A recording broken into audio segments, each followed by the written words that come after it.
Welcome to Courtside Moms. I'm your host, Wendy Sparks. Today, I'm bringing to you a completely different episode as I wanted to do a wrap-up of 2020. I mean, this has been quite the year with Kobe's passing, to the pandemic, to the NBA shutdown, the bubble, and way more. So I've invited a few of my friends to talk about their perspective of these things. We have Michelle Riddick, who is the mother of Damion Lee of the Golden State Warriors, Kennie Crawford, the mother of Dwayne Bacon, who recently signed with the Orlando Magic, and Sue Danforth, the mother of Fred VanVleet of the Toronto Raptors. So we have a lot to cover, so let me bring on my guests and let's get to it. So ladies, thank you both for coming on Courtside Moms and joining me to talk about the 2020 wrap-up. The world has seen so many changes this year, and it affected everybody in every way, but it also affected basketball. So the first thing that I thought of was January 1st, the passing of the former commissioner, David Stern. Then moving forward, a couple of days later, the unfortunate passing of Kobe and Gigi. Do you guys remember where you were when you heard the news? I was at home when I heard it, and at first I didn't believe it. It's Kobe. Yeah. Michelle, where were you? And then the news unraveled. It's devastating. It was. And Michelle, tell us, where were you? I remember it was a Sunday. Mm-hmm. Yeah, it was a Sunday. It was. Yes, it was. Yep. It was January 26th, which was a Sunday. Yep. And I was home. I was watching something on TV, and I got a phone call from my daughter-in-law, and she was like, "Mom, what are you doing?" And I'm like, "Nothing. I'm home." She's like, "Are you by the TV?" And I'm like, "Yeah, I'm watching something I was watching." She's like, "Did you hear?" And I was like, "Hear what?" And then she said it, and I was like, "No." I was like, "That can't be true." So we're on the phone for a little bit, a little while together. And then I was like, well, let's just start looking at the news station. So we turned to CNN, and then we turned to Fox News, and then we saw where actually Fox News, it came across the wire, across TMZ, and then we turned Fox News on, and then it came on. And I was like, oh my gosh. I said this to us, oh my gosh, it's true. And, you just break down at that point. Like, I'm in my 40s, and Kobe was in his 40s. And I remember when he started playing basketball, and I remember when he was drafted. And then my son, being 28, he enjoyed watching Kobe play, loved Kobe, loved his game. So it was kind of like, it's surreal. And of course, to find out his daughter was on the plane with him, and then all the family members, the other families and their, children were on the plane. It was just devastating.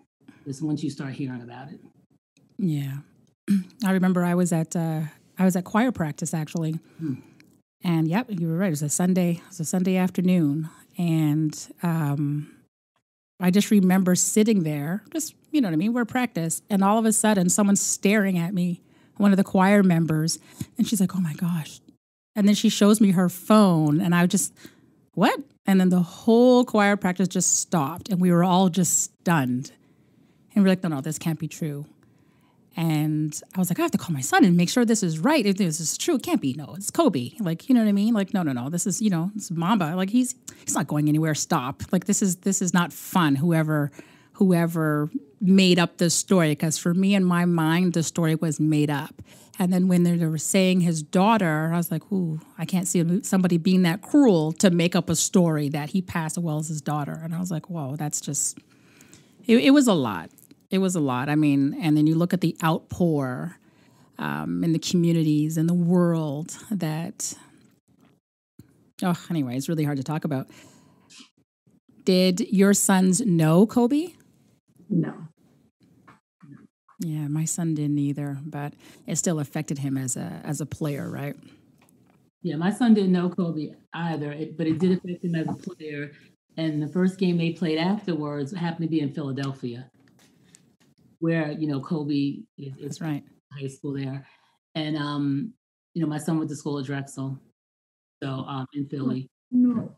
And we went to the game. I went to that game. And of course, they did a tribute to Kobe then. Yeah. And it was very emotional. It was, and you felt the love that the city had. So as we're driving to Philly, because I'm in Maryland, we're driving up to Philly up I-95. As soon as you get to Philly, because Philly, like all the cities have the lights, have the billboards up that are now electronic. So the electronic billboards, all you see is stuff that says, has Kobe's face on it, or it says rest in peace, or it says Black Mom. It's pictures of him all in the city there. And it was just like, even if you didn't want to believe it was real, you were like, it's real. Yeah. It's real. Yeah. As mothers, I mean, I can't fathom thinking that, you lose your child. Everybody was talking about his wife a lot, her losing her daughter and her son, But for me, it was like, I felt so, so, so sad for Vanessa and the family, but also felt for his mom too. At the end of the day, it's her baby. As moms, like we don't want to outlive our children, or you never think that we're going to. And then to hear, the passing of our children and the way he went, I guess for me, that's what touched more. You know what I mean? Because then you think of all the things that went down just before his passing. But anyway, what I liked was the players started to retire, the players that had 8 and 24, and they started to retire their numbers in his memory. My son, he wears 24, and he still wears 24. And I remember having that conversation as to why he wasn't retiring his number. But for him, that's a bittersweet thing, too, because when he was a teenager, his best friend, Christian, wore 24, and he died in a car crash. Wow. And that's why Khem, to this day, wears 24. So he was like, it's no disrespect to anybody. He says, but for me, I wear 24 for my best friend. And that's what he did. So, February was All-Star Weekend. Did you guys ever attend All-Star? Susan, you said no? No. Okay. Well, we're bringing you. Okay, maybe 2022? We're bringing you. Michelle, you were saying that you've been there before, and I went there this year. I didn't go this year. Right. Right. I've been All-Star Weekend before. I've been right. when my son played in the NBA. And then I've been since he played. So it's two different experiences. Yeah. Different experience when your son's playing versus when he's not, But it's a great time. I had a good time, going to the events, the 3-point contest and the slam dunk contest. And did I go there? No. I went to the... No, I did go to that. I did. I can't remember what I went to. Lord have mercy. My mind is bad. In Charlotte, I went to those. I went to the All-Star, the slam dunk contest and the 3-point contest. And then going to the game. Going to the game is cool, too. I've been to the game twice, so it was pretty cool. Actually going well, let's pause for 1 second. We'll get back to All-Star in a minute. Kenny, can you turn your camera around? Today's your birthday? Now, Kenny, we excuse you for being late just because it's your birthday, girl. Happy birthday. Sorry. Happy birthday. Thank you. So, to the people that are watching and listening, Miss Kennie Crawford, she is fashionably late because she had things to do. So we thank you, Kenny, for squeezing us in. Look, y'all, she's in the car and everything. I'm sorry. Dwayne has me running. I'm so sorry. Well, you know what? That's the life of a magic mom. So congratulations, Mom. But we'll talk about that a little later. But I just got to congratulate you because now, you know what I mean? That's our boys will be playing together, or they are playing together. Thank you. So, Kenny, we were talking about All-Star Weekend and who went and who hasn't been yet. Did you ever go? No, I went when they had it in Charlotte, but I didn't actually attend the All-Star games or nothing. But I was able to do like the Michael Jordan's mom had the NBA Moms Brunch, and I was able to do that, and it was nice. Yeah. Well, we're going to have to groom Susan because she hasn't been yet, but we're sure Fred's going to change all that. Right, Susan? Right. Yeah, I went the All-Star Weekend this year, and I actually had a fantastic time. I went because I wanted to just to live the experience. My son wasn't there. He was on vacation, but I wanted to see what it was all about. And I'm so blessed that I went. I mean, I got to meet so many moms, and the highlight of my weekend was meeting actually Mrs. Dolores Jordan. OMG. What a beautiful, beautiful woman. What a beautiful woman. So for me, best part of my weekend. Best part. So. No, she's definitely a beautiful woman. I went to, like Kennie did, the brunch was hosted by Chris Paul's mom, Robin Paul, by Sonia Curry, Seth and Dell's mom. Right. And they hosted the one in Charlotte, and I went to that as well. And Mrs. Jordan spoke, and it was a very nice event. Yeah, she came to the mothers group. Brunch, yeah.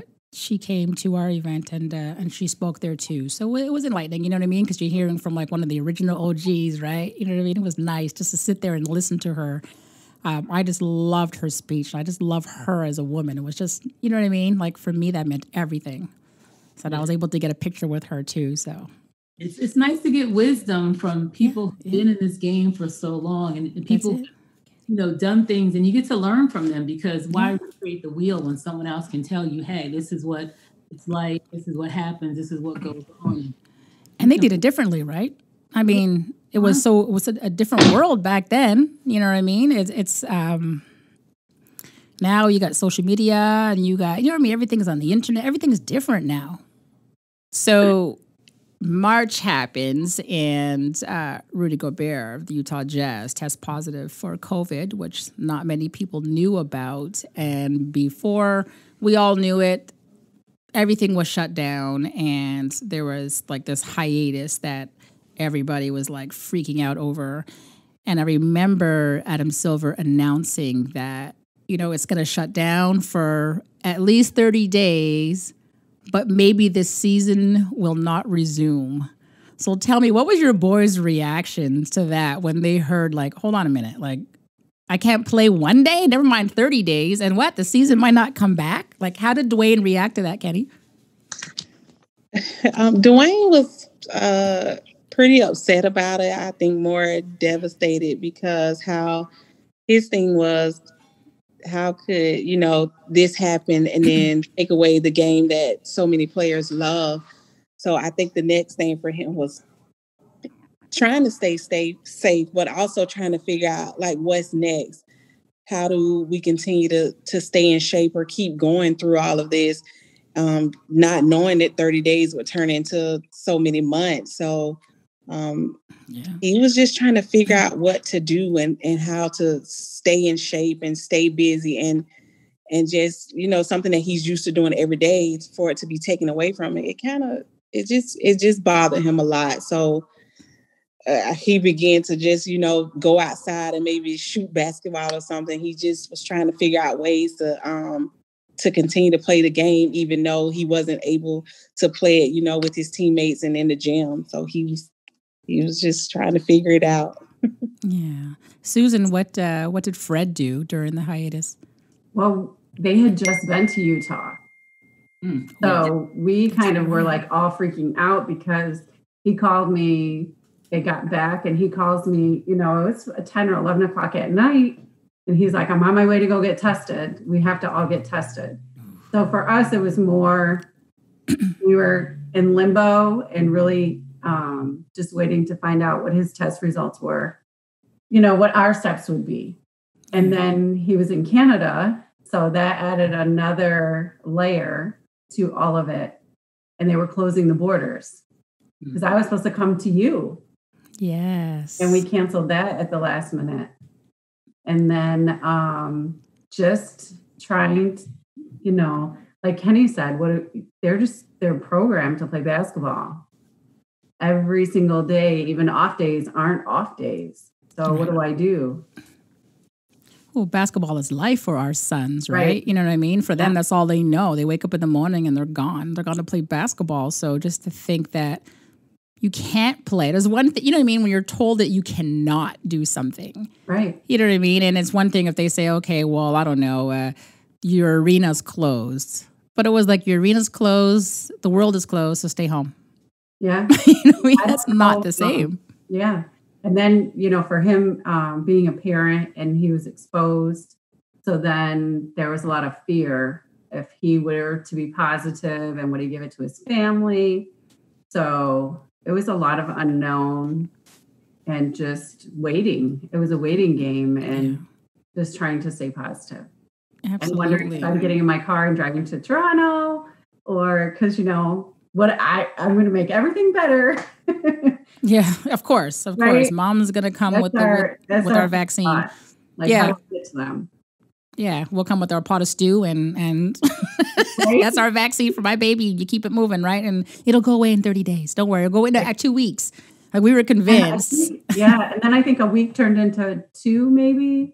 Yeah. And then he was able to fly his family back here just before our town went down on lockdown. So he came in on a Friday night and then we locked down on Saturday. So that he was actually able to be here during the shutdown.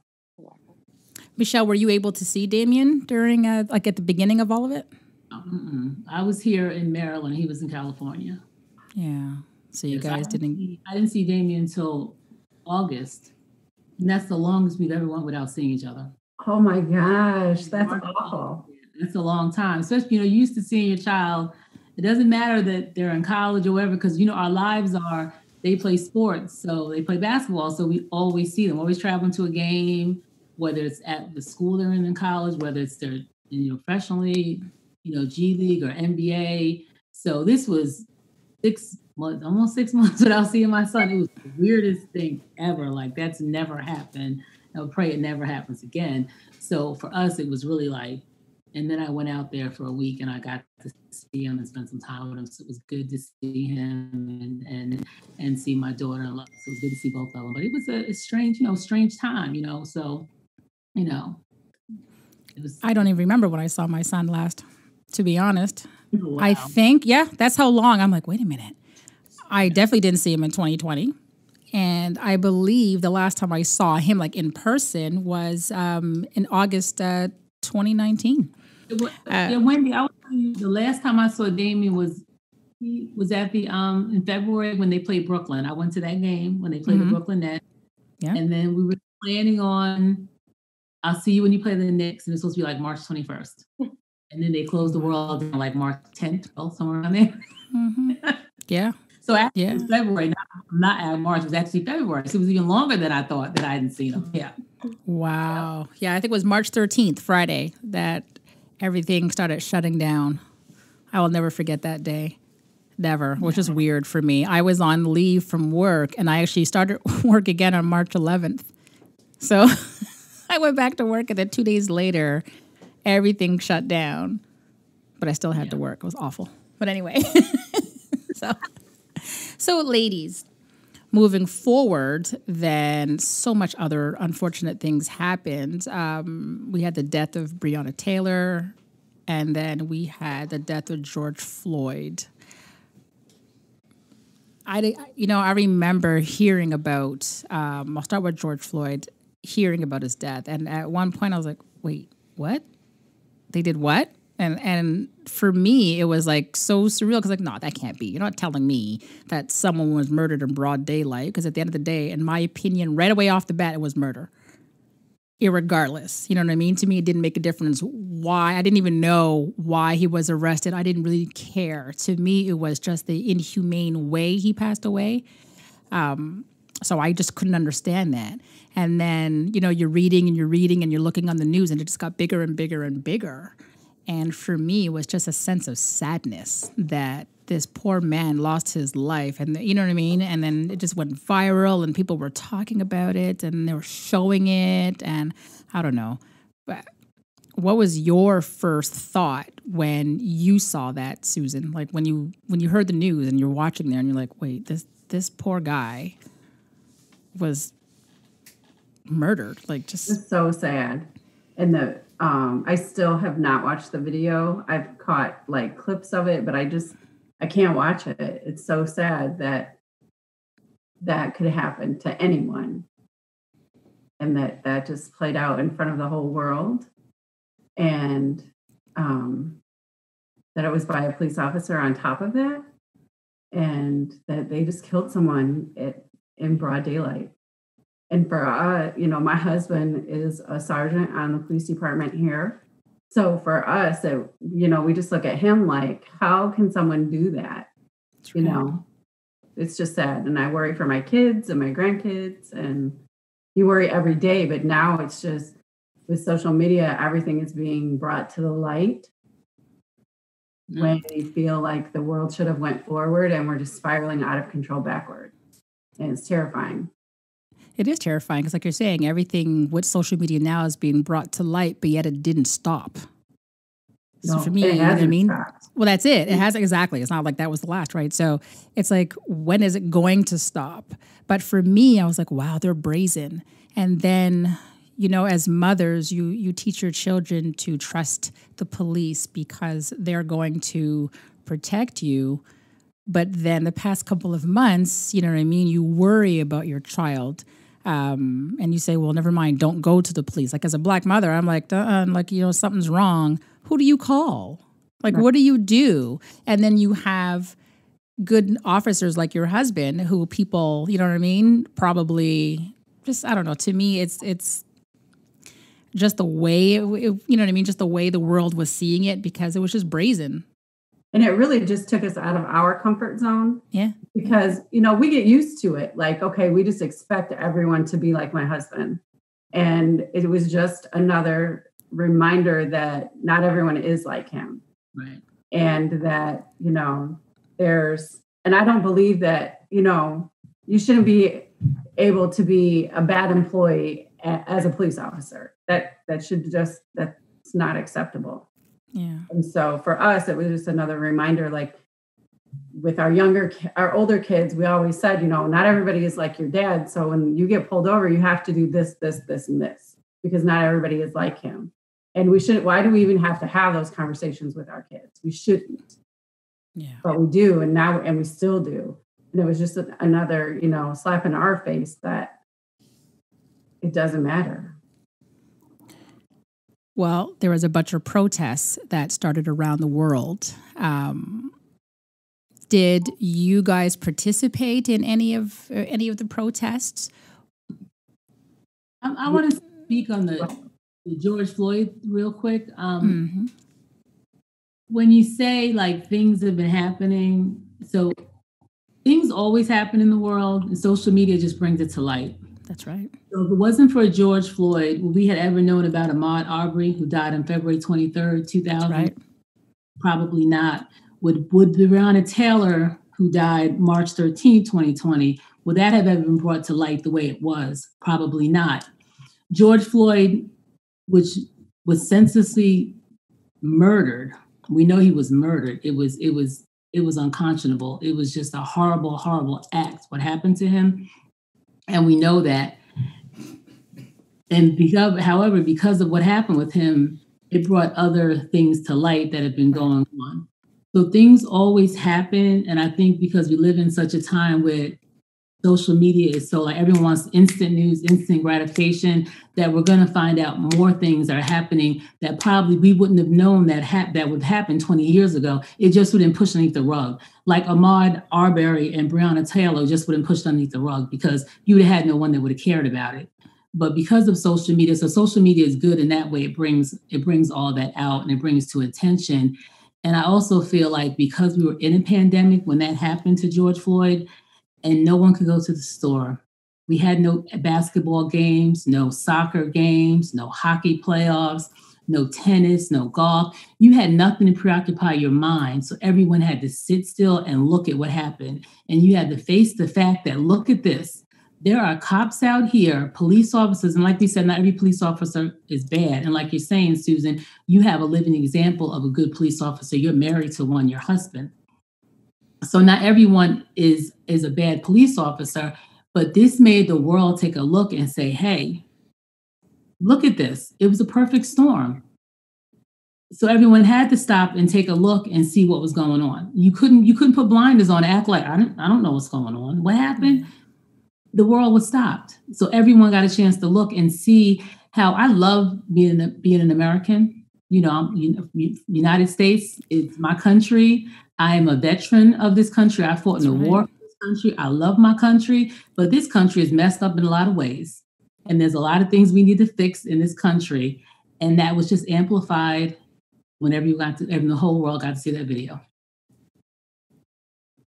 And as far as protests, no, I didn't participate in protests. An hour and a half ago, I forgot what I asked. No, it's good. I was a little too nervous to go outside and be a part of it. I'm not going to lie. You brought up a really good point, though, because we were in the middle of a pandemic and there was nothing else going on. The news, it didn't go away.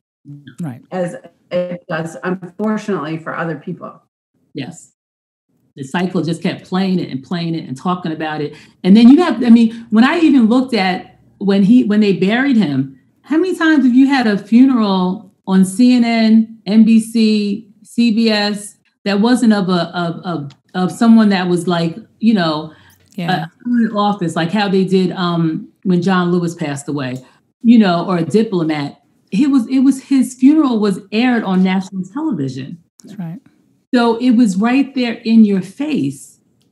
So you really have to reckon with it and say, what side of the aisle do I sit on? Do I sit on and I say, well, he had a criminal background, things happened. Or do you sit on the side and say, well, yeah, he had a past like everyone has a past, but he didn't deserve to die. Right. You have to really reckon and see where do you sit on this? Where do you sit on this and where do you sit on life? Because so many people are like, well, he shouldn't have did this. A lot of people do stuff every day, but it doesn't mean you should die for it. Exactly. I agree. Of people up and they tell a story they shouldn't have told. They run. They may have lied. They may have hit someone, but no one deserves to die like a dog in the street. Here in America, we care more about our animals than we do about people. Yeah, that's true. And that is something that just obviously people need to get together and change. And to me, when I was looking at the protests, I'm like, good. Because for me, I was like, thank God for millennials. Oh, yes, definitely. Because, you know what I mean? For them, they were like, I'm standing up. I believe in this and I'm not stopping until, you know what I mean? Because I was talking to some of my friends at the time I was in Montreal, you know what I mean? And they were going to protests and stuff like that. But it just seemed that the older the people were, they would go to a protest. They'll go to one, maybe two, but that was it. Oh, I have to go back to work. But, but I still believe in the cause. But yet you got these millennials who are like, nah, man, I'm out there every day, you know what I mean, all day. And I'm going to continue to push it and push it and push it. And this is why we're at where we are now, you know what I mean, getting a little bit further than, you know what I mean, than before. But for me, I just say God bless a lot of the younger, you know what I mean, the younger generation, because at the end, this is their life. And this is going to be, you know what I mean, they fight now for when they get a little bit older, when they're in their 30s and 40s, right? If they don't do nothing now, then nothing's going to change. And for me, I had a sense of sadness for my kids. And then I was looking at my grandkids and I'm like, wow, like what kind of life is going to be, you know what I mean? Are they going to have when they get older? You know what I mean? So for me, it was just do something. And I wanted to put myself and involve myself in something. So I went to protests in Montreal, you know what I mean? And they were good, but then one of them, of course, it got out of hand because people started looting and stuff like that, which just was completely, to me, in my opinion, was ridiculous because it took away from the point of the protest, right? Because there's always something that's going to remove from why we're really there. But at the end of the day, I think eventually things got better when, for example, when they started painting the streets with Black Lives Matter. I never in a million years thought that Montreal, Quebec, which is known as the French city, would actually have Black Lives Matter written on the street. I mean, they had it in English and French, but for me, the point was it was there. And that was very, very important to me as a Black citizen living in that city. You know, I live in Nova Scotia now, and we have it here. You know what I mean? So for me, and I found it by accident. I didn't even know that it was here. And I remember going to the gym one day, I turned the corner, and I was like, wow. And I was so happy to say that I was able to drive through it. You know what I mean? So now they have that in where you are, Michelle, right?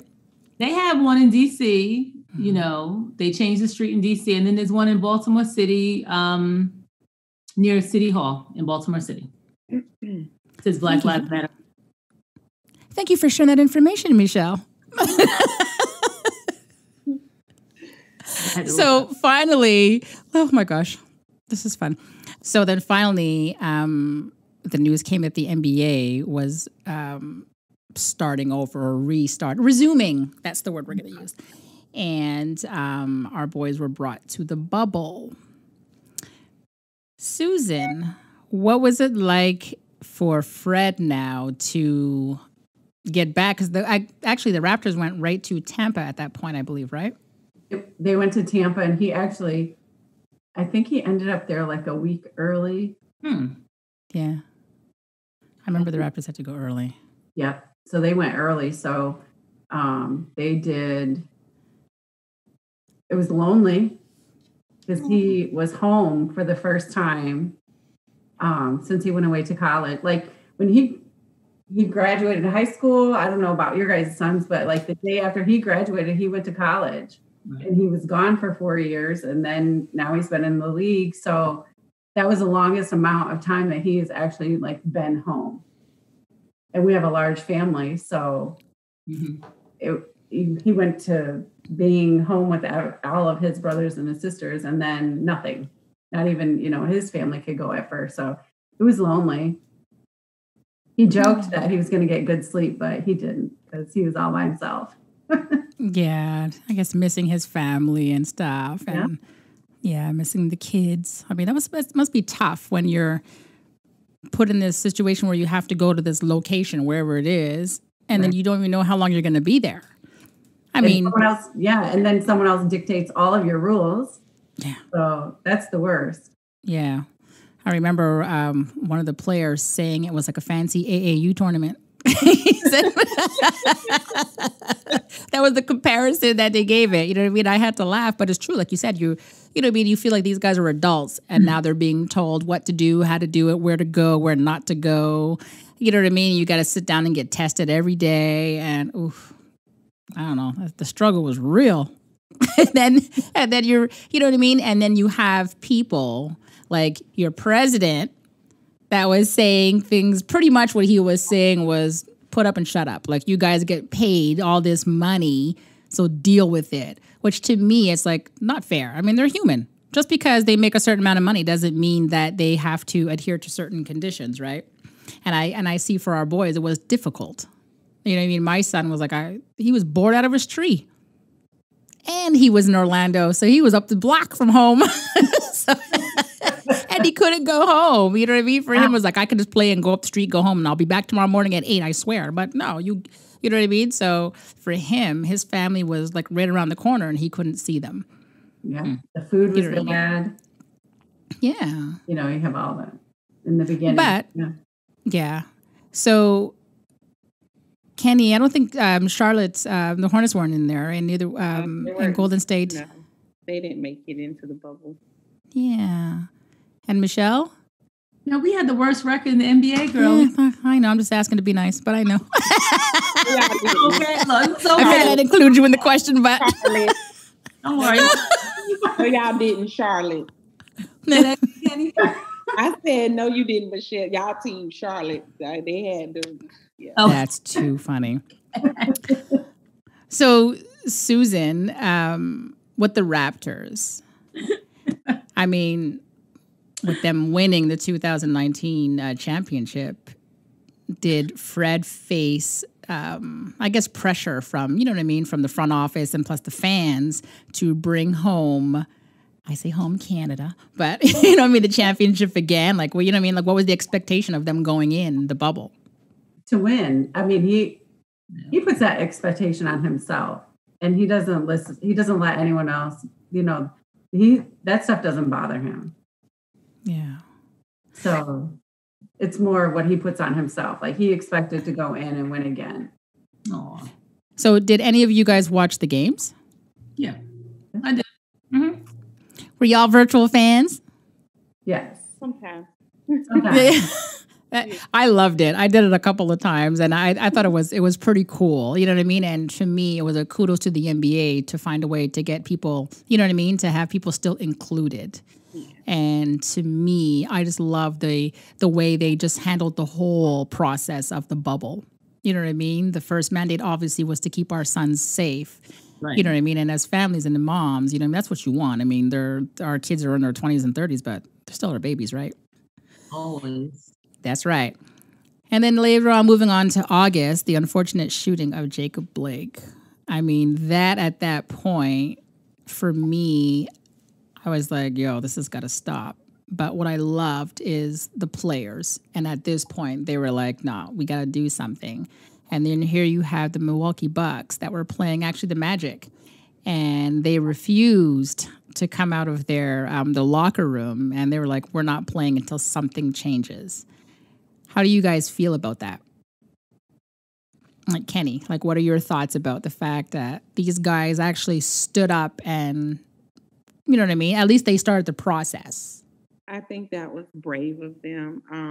Through this whole process, going through George Floyd, Breonna Taylor, I've been very emotional about it, and just going back to things like, here we are supposed to be equal, but yet we're not so equal, because it's like taking us back to, what our great-grandparents went through, just the color of our skin. And a lot of things that's happening, I'm just very emotional about it, because here I am raising young boys to be young men.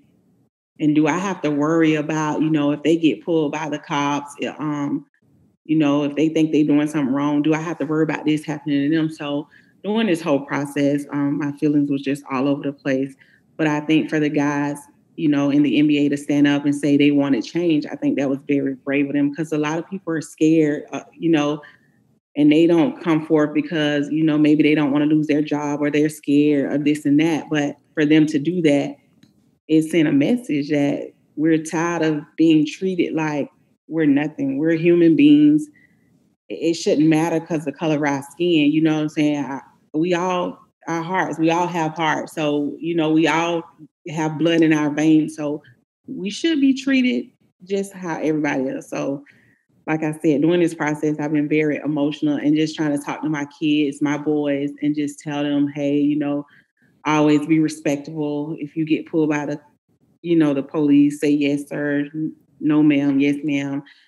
So it's just a very scary time for me. So I give kudos to the guys the guys in the NBA for standing up, because I thought that was very brave of them. Well, Susan, Fred was in the bubble at that time, so he was around all of that buzz that happened within the bubble. Did he ever talk to you about that and like what was going on day by day? Because I know the players met after the walkout. Did he speak to you about, like, you know what I mean, like about the players collectively coming together and making decisions as what they were going to do? Yeah, we talked about. It's so hard, We talked about a lot of it, and I was just really proud of him for kind of putting himself in the forefront and speaking up when a lot of players were worried about speaking up about everything that was going on. And, our kids are now men, so they have their own opinions. And it was just, I was really proud of him for being on the forefront of a lot of the things that were happening. Yeah.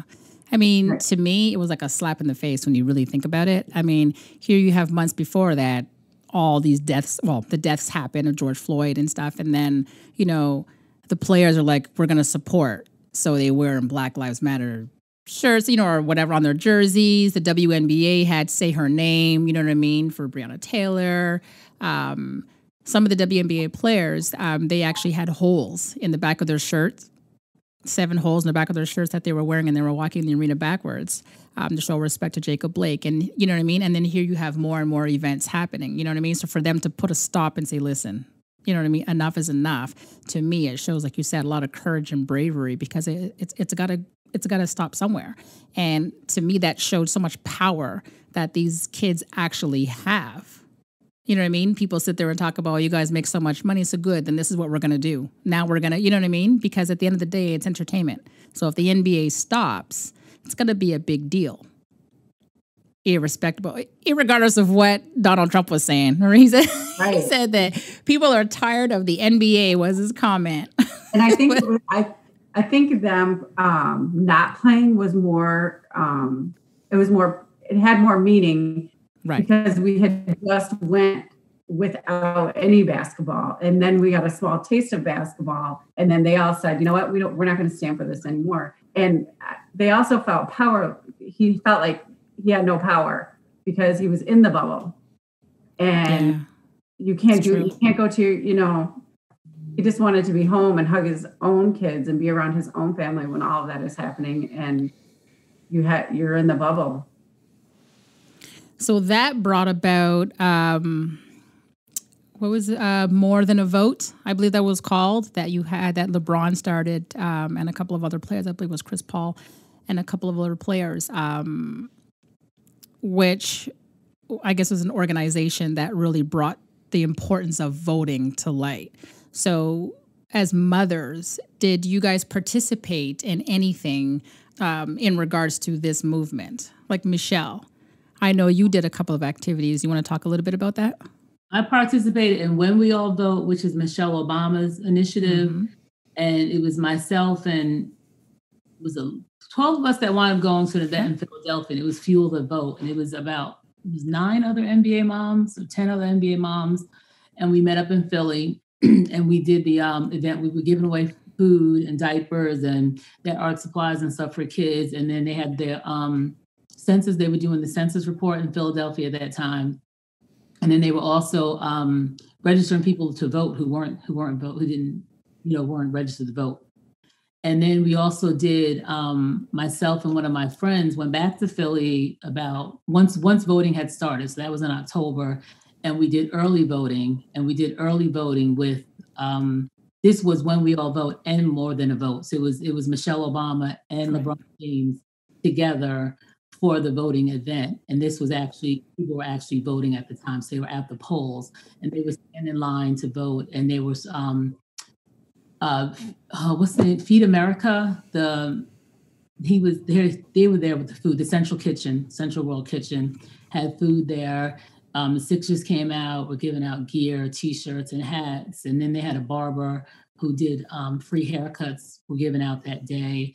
So it was all kind of stuff that they were doing, kind of get people out there to vote. And a lot of people did vote in Philly because my whole thought process behind the voting initiative, like after everything happened with the young men, the NBA, and they had decided they weren't going to play anymore, for that day, they were going to boycott that game. What happened in Milwaukee, in that state, what happened with Jacob Blake. And they were like, it happened in Wisconsin, we were going to stop. It just fueled us up as parents to be like, hey, what else can we do? And my thought as a parent was, we know certain states are blue, certain states are red. Like I live in Maryland. We knew what was going to happen in Maryland as far as the vote, who was going to get what vote. And the thought process was everyone needs to come out and vote. But then what about the battleground states? It was very important to me to have boots on the ground for battleground states. I knew Philadelphia was going to be big for the election. Now, whether you voted Republican or Democrat, that's whatever you want to vote. I'm not here to tell anybody how to vote, what you should vote, what you should believe in, but I believe in democracy, and that is the American way. We're a democracy, so we vote for who we want. We're not a dictatorship. So I just wanted to be out in the battleground state. The closest battleground state to me was Pennsylvania. Closest place to go was Philly. So when they had an event in Philly, I was like, I want to be there. I want to help as much as I possibly can. Let's get this vote out. Let's get people to vote. And then whatever happens on, November 3rd and the weeks after and the votes are counted, then let that person be the president. But let's do what we need to do as a country to get the vote out, because we live in a place where you're able to vote for your next president without corruption, without fear. It's a blessing to be in the position we're in. Well, for me, it was kudos to the NBA players or the Players Association that, did the initiative of making sure that the players are registered to vote. I mean, you have a lot of players that just probably never voted in their lives or never saw the importance to it. And here this year, it was like, you guys got to really, really push and make sure that you're out of there. And I think, what was it? I think it started with maybe under 20% of players, I think it was in the NBA, that were registered to vote. And team by team, they just did everything they could. And at that point, was a high percentage, was like 90-something% of the players now were registered to vote. So for me, it's like, it's a great thing that the NBA, the players, got on board and really understood the importance of it and did what they could.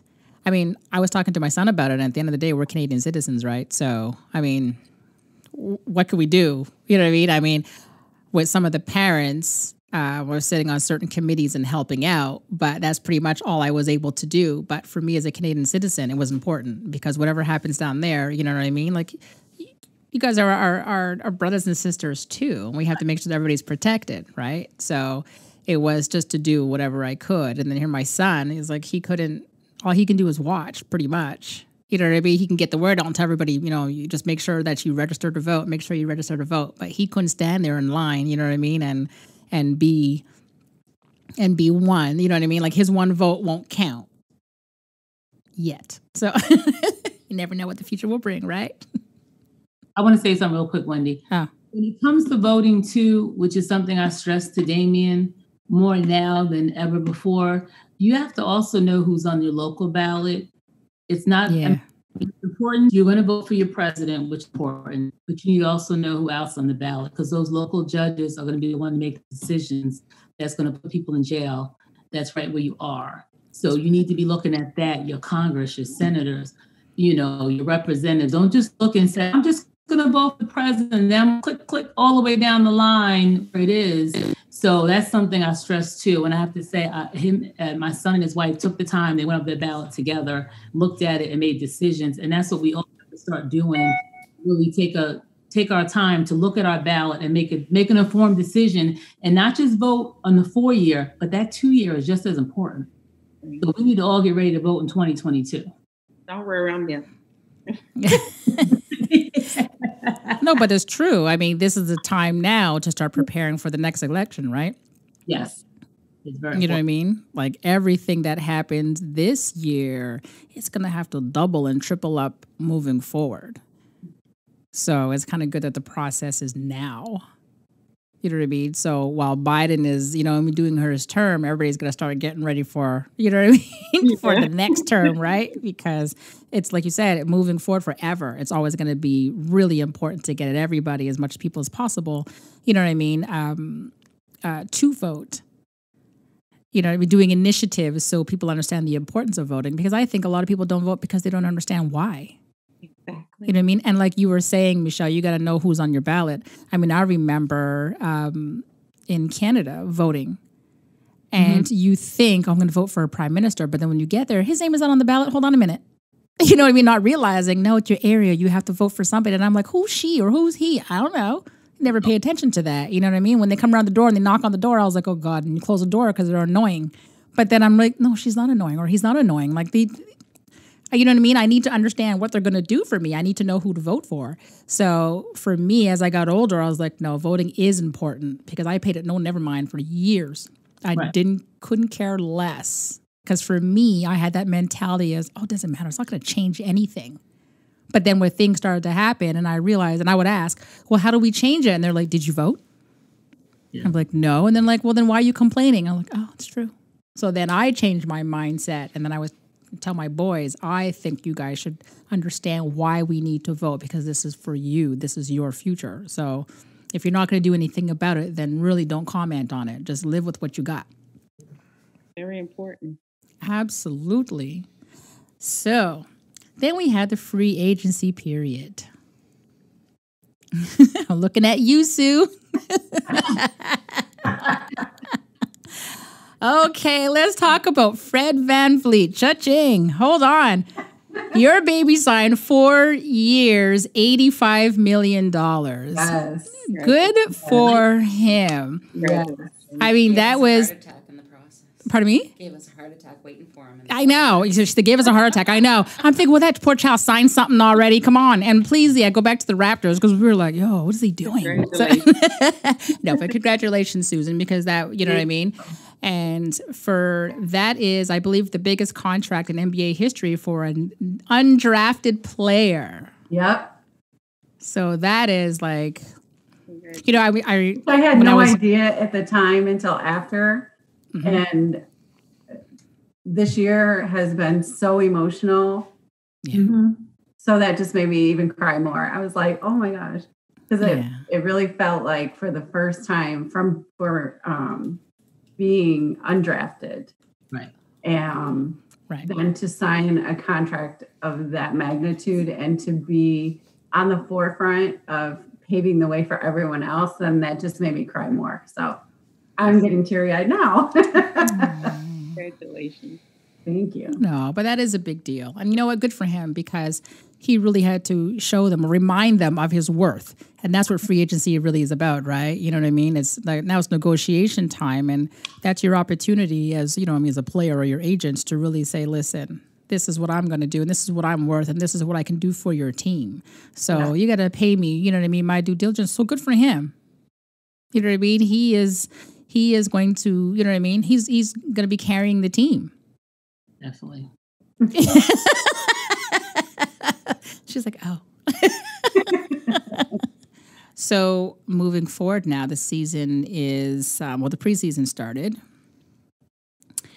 And then our season's about to start. So what are you guys looking forward to? I mean, this is going to be a whole different type of season now with the arenas. Some of them are open, some of them are not. You know what I mean? The ones that are open have very limited people. I mean, which is for everybody's safety, right? But, I mean, what plans do you guys have to watch your son's games now that you can't watch them in the arenas? If your arena's closed, of course. I mean, Kenny, the Magic's open. The arena's open. You got to go through a lot. I went to the preseason Thursday night. It's a lot.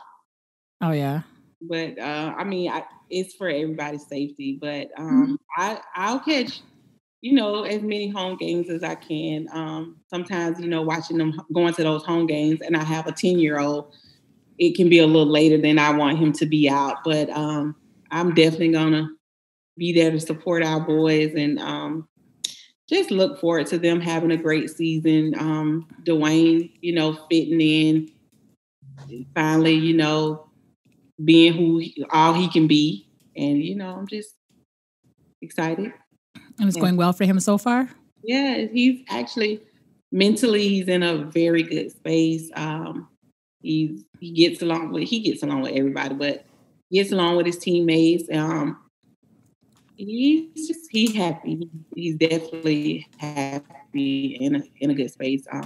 He sat down with the coach, and things are going good. So he's very happy, and it makes my heart smile to see my kid happy in a good space, especially that the challenges we face to get here. So I'm just counting my blessings and just ready to be there to support. Well, you're talking to three moms that understand challenges. Like, our babies went undrafted, so we understand challenges, right? We know what it's like when you get that child who was unhappy and trying to bring them to a different situation, right? So Michelle, I'm sorry, but it just seems like when you have those kids that go in the first round and they just get more opportunity. And even though Dwayne, he did get drafted, but he went in the second round, 40th pick. It's just a lot of challenges. So I do understand, things y'all go through. Dwayne, was in the G League back and forth. So it's just a lot. And like I said, mentally, if you got a coach or you're somewhere that you're not happy and then someone that doesn't believe in it, it bothers them. So just watching my kid go through all the ups and downs, I'm just very excited. He's finally in a good place, and he's going to be given an opportunity. Right. Michelle, do you have any plans to how you're going to watch the games? At my house. By yourself? On my TV. No, I will probably head to Cali at some point and watch, like when he has like a nice home stretch. I think in February I'll probably go out there and watch a couple of games. But most of the time I'll probably be home. I mean, I've realized a while ago we're in a pandemic, but I mean, I've realized with the season that things are not going to be like, it's not going to be like before, like, oh, I'll go fly, catch a flight. I mean, I'll catch a game up in, Philly. I'll drive to Philly. I'll catch the game. I'll probably see him, of course, when he comes to DC, right. But like, oh, I'll catch a flight. I'll go to Brooklyn. I'll go to New York game because I'm from Long Island originally. I'm from New York. Right. I'm like, hey, I'm gonna go here. I realize we don't live in that type of world. I'm very settled in that, and I'm okay with any restrictions the NBA has in place that they don't want us to do and want us to do. I'm a nurse, I'm an RN, so I get this is not anything to play with. So I'm perfectly fine with being at home and watching on my TV. Susan, you said you're going to Tampa tomorrow? On the 23rd. So I'll miss his game there. Yeah, I have to get home so I can finish Christmas. But you still have a lot to do for Christmas? Yeah, I'm really a last minute kind of person. Okay. Right. Okay, ladies. Oh, this episode was a lot of fun. And as you guys, as my courtside moms, tell me, what are your hopes for 2021? No more coronavirus. Mm-hmm. Susan, what are you looking forward to for 2021? Healing for our country. Yeah. And no more coronavirus, because that was awful. Yes. Yes. And Michelle? I would say, like Sue said, healing, peace, and doing a lot with our foundation. Just keep giving back to kids. You know what? I was going to ask you about that. Yeah, I just realized, I'm like, wait a minute. But I was going to wait for you guys to answer the question. Real quick, Michelle, I know Damion's foundations. I just want to talk a little bit about your foundation, because I know you guys did a lot of things the past couple of months. So do you want to quickly just tell us about that? Yeah, so, well, since we've last talked, we have been up to a couple of things. So we did a Thanksgiving food drive. We partnered with Prince George's County Association of Realtors. And we did a food drive for Thanksgiving. And then we also did a food drive out here in Baltimore City. We fed some families. Giant Food also participated in the one in Prince George County. We have given money to a school in Louisville called Grace James Academy Middle School. We're supplying their virtual equipment for them, their SEL for their learning, and Nearpod, and for the programming for them to do virtual learning. We've adopted middle school, 20 kids in the middle school, and we're doing like a game box. We give them like boxes full of games and toys and stuff, and then adopted a family. So yesterday we gave away food in Oakland with Devon Cajun Kitchen and Shoe Palace. So we gave food away to families while it lasted, and Damion was able to actually stand and give out food there. They followed the CDC protocol, so people had to drive up. And all our events that we did this year, we followed CDC protocol where you popped your trunk and we put food in there. We gave whole Thanksgiving meals, turkeys, sides, everything, roasting pans. And you just had to pop your trunk and we put it in. And the thing that we're doing tomorrow, where we're giving the gifts, we have them all in bags, labeled with their names on them. And they're actually, the school is nice enough, they're actually going to drive them out to the family. They'll drive them out to the families for us. And then we adopted a family. And of course, we're doing something with the NBA where you give back, and we're adopting families where we're. Well, with COVID, you have so many families that have way less money. Parents don't have jobs, or they have nowhere to live. They're evicted, or whatever the case. Did you find that you had more need this year? Like, did your foundation have to? I would say I found, because this is only our second year running our foundation, and I found this year, because like we had like thoughts, in the beginning of the year before COVID, we had thoughts that we're gonna give a coat drive. Last year we did a sneaker drive. So we're like, we're gonna do a sneaker drive again this year. We'll do coats, and then you realize that need is not really as prevalent as we thought it was. The need is really for food. Yeah, well, yeah. People really struggle day to day for food. And absolutely. Life, because even with one family that we're helping, they wanted the list that they just wanted like hats and gloves and the things that we take for granted. Some people want cleaning supplies, stuff that we take for granted that we're like, we can just run to the store and get it whenever. Right. So we find that people really need things like that to us is something to go to them. It's a luxury because they don't have the extra money to go get that kind of stuff, because they're trying to keep their lights on. And they're trying to, keep a roof over their head. And another thing we found now that kids are learning from home, you know, it's a digital divide that really is separating the kids of who have money and who don't. Right. So a lot of kids don't have headphones. Sure, if school will give you a Chromebook, but then you're sitting with your family and all this noise. So we're giving. Well, there's a lot of things that that a lot of kids don't have nowadays. So it's good that your foundations are given back. So I would close the show and say thank you, but Sue's gone. Your food probably came. Yeah. No, she said 10 minutes. I think she went to go take care of the dog. Sue's the best. I know. My husband came home from work. The door was locked. She either had to go take care of one of the kids or the dog. So, yeah. So, ladies, do you guys have any last words for 2020 before we go? I hope to be able to do my little brunch this year. It would have been my third year doing the brunch this year, my single mom's brunch. But Right. So I hope to, going into 2021, I'll be able to do it in July. Okay. Well, I'm not a single mom, but I want to come. Sue? I would love for you to come. Anybody who wants to come, I would love. Yes, please.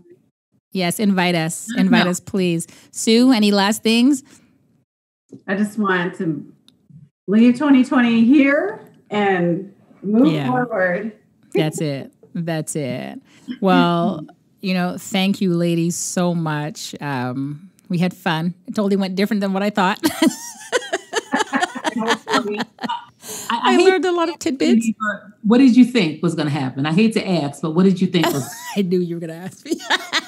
I really wasn't sure, to be honest, because I was like, what am I going to talk about? Because usually for an interview, I'll prepare, you know what I mean? And this one I did, but at the same time, I just prepared the topics. But you know what I mean? I didn't do any questions because I was like, I just wanted to be a candid conversation. So, but thank you so much for sharing your insights. I had a lot of fun. Good luck to your boys and yourselves, right? Be safe. Be very, very safe. Michelle, I'm going to see you soon. Please, so be safe till I see you again. There you go. And Kenny, good luck to to Dwayne. I mean, again, he's a magic player now. So I'm just so I feel there you go. I feel so blessed. We're gonna have to get that T-shirt going. And Sue, all the best to Fred in Tampa. I mean, let's hope that this all goes away so he can go back to Toronto where we want him to be. Thank you. All right, ladies, thank you so much for coming on Courtside Moms, and Happy New Year. Thank you for tuning in, guys. Don't forget to follow us on social media at Courtside Moms, and make sure you subscribe to the podcast. Anything you want